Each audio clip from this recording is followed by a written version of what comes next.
Thanks, Ivan and Danielle. Hello, I'm Dylan Webstone and welcome to Western Perspective.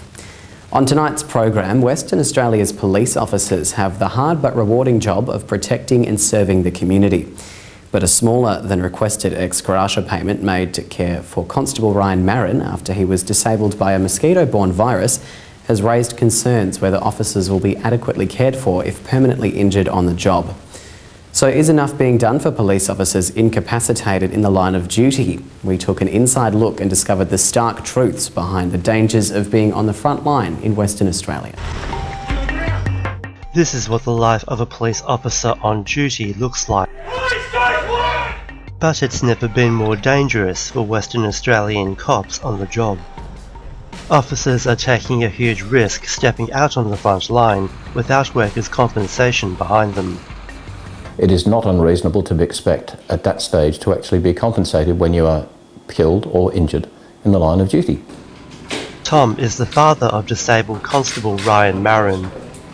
He's been caring for Ryan with his wife after his son was disabled by mosquito-borne Murray River encephalitis while stationed in the Kimberley region in 2011, affecting his movement and speech. He's cognitively 100%, and of course you gets him down, he can't walk, he can't talk, he can't feed himself, he can't go to the toilet, and every other thing like that, and he needs 24/7. Tom's concerned a $5.5 million state government ex gratia payment made to Ryan reduced to $4.5 million after trustee fees won't be enough for medical costs after the family requested $12 million for future care. Just to have carers, like I've got one here, 24/7 for Ryan for the rest of his life is $6.5 million. So I don't know whether $4.5 million wouldn't even cover that. But the state government says the payment was reasonable and the largest since Constable Matthew Butcher's $3.3 million payment after being left brain damaged on duty in 2008. The possibility of critical injury or illness threatens other WA officers like Ryan. Unions are concerned the state's cops aren't being adequately cared for. This again highlights the situation in relation to West Australian police officers being the only ones in this country that are not covered by workers' compensation. And new recruits aren't aware when they join the force. They're not telling them that yes, they're stepping forward, they will do all sorts of dangerous things that may injure them critically or kill them. All of the officers that I speak to are totally surprised when I tell them that they are not covered by workers' compensation if they are injured or suffer an illness that leaves them critical. These critical injuries and illnesses have led to officers being medically retired from duty. Officers suffering from mental impairment, stress and depression reached a staggering 203, while 88 stepped down because of physical injuries between 2001 and 2012.